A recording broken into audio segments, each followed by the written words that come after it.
So I stopped at the auction house on the way home. It's starting to get dark.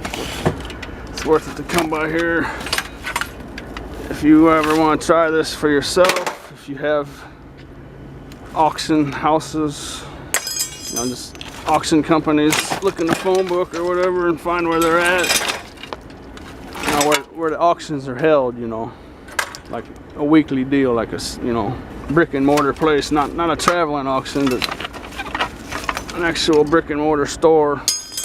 And just go look in their dumpster, and if it's anything like this, it's just constant scrap.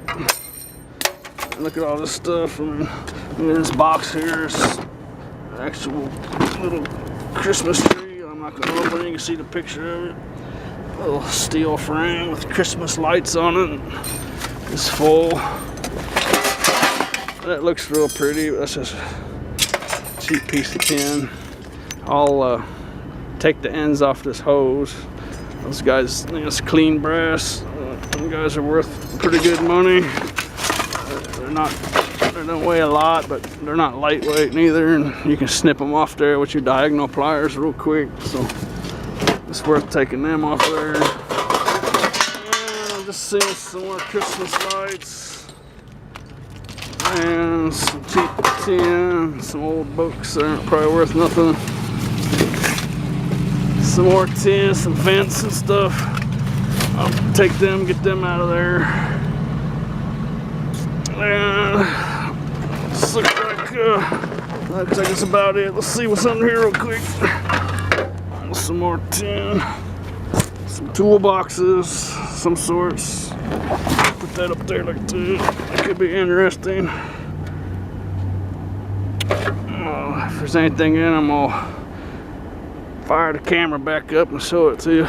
But looks like it's gonna be about it. I'm not gonna dig down too far. Okay, so turns out there's a whole mess of stuff in there. Nothing of real value as far as metal goes, but some nice chunks. Quite a bit more Christmas lights. A couple old car radios. Electric knife with a motor in there. I cut the brass ends off those hoses. There's some more bigger pieces of tin in there, but I'm just going to leave them out visible for the next person to come along if they want it. There's a lot of old books in here. Not old. There's a lot of books in here. But really, they're not worth much. If you find textbooks and stuff, you always want to keep the textbooks. Check them out through Amazon. See if they're worth anything. But mainly books aren't worth a whole lot unless they're really old. Or they're textbooks are still in use. There's some more stuff. But what I did find was this stuff over here, which probably doesn't belong in the garbage. So, you know, you find interesting plates, just, you know, they don't look like normal plates. You always want to check them out. This one actually's got a piece broken off of it. I think I might have done that myself. I don't see where it went, so maybe it was already like that. But these, you know, this could be valuable stuff, you know. You just don't know. Could be something rare, you know.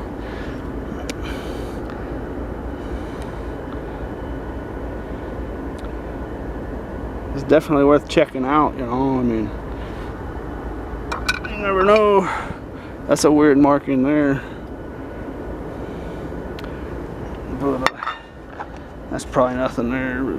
Some sort of hot plate. But I'll take it home and put it under the microscope and check it out through eBay and Amazon.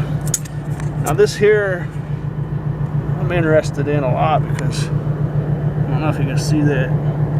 It's labeled 22 out of 50. So that means there's only 50 of those in existence on the planet Earth. And it's pretty nice artwork, in my opinion. So I can't read what all that says. S. Langford and Stansberry.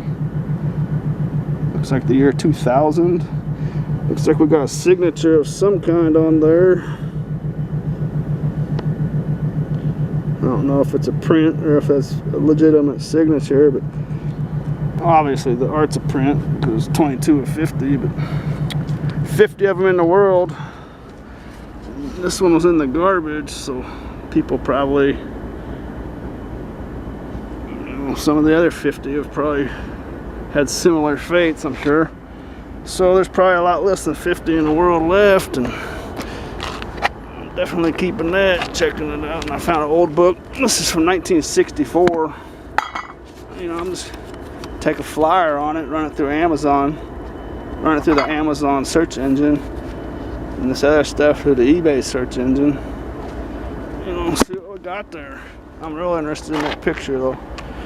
Alright, I'll let you know. Okay, so I was gonna leave the auction house and I hit the dumpster next to it, and I found this cool old vacuum cleaner here. That's an old sucker there, Electrolux. But take that to the scrap yard too. But before I mess with it, I'm gonna run it through the eBay search engine, make sure it's not some sort of gem. And I also found in this dumpster this scarecrow right here, a little Halloween pumpkin head scarecrow. And I didn't check this bag down there. Let's see what's in this thing. Oh, some wrapping paper and garbage. But this little scarecrow, he's pretty cool. So what I'll do, sometimes I find stuff like that, I'll just leave him sitting right there where he's at.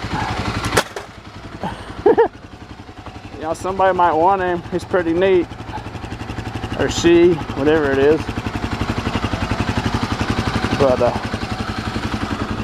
someone might drive by and get a chuckle out of that. So I like to do stuff like that. It's kind of funny.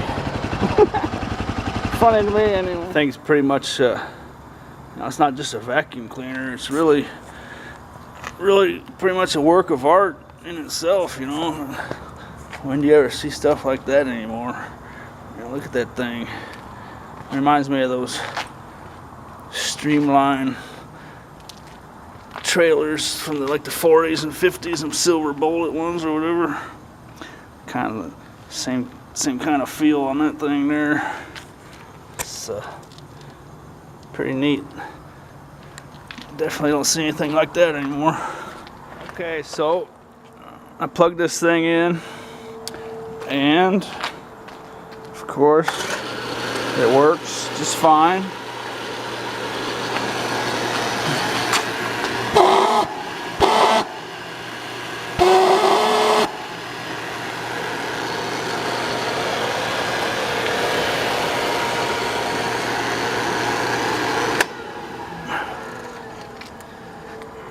Works really good, actually.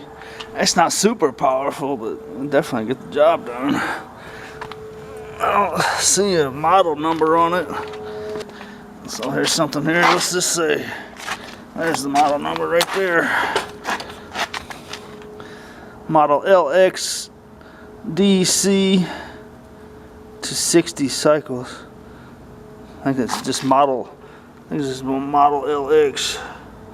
I don't know if you can see that or not, but if I shine the light off of it a little bit.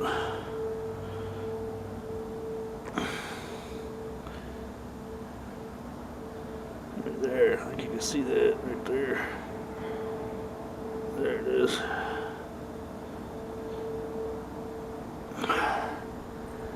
Model LX. That's it. Just LX. So that's that. I looked on eBay, and for the working ones, they're averaging about $100. It looked like. But so that's that. And that painting, I couldn't find any information on the value of it. Just could find the artist. I sent emails and I haven't got any returns, so I don't know. It's probably a good thing that, you know, the painting doesn't just pop right up, because that would mean it's just some cheap mass-produced print, you know. But so I think that painting's probably worth something. If anybody out there can help me figure out what it's worth, you know, I'd sure appreciate it. That was a pretty good score there. All right, later.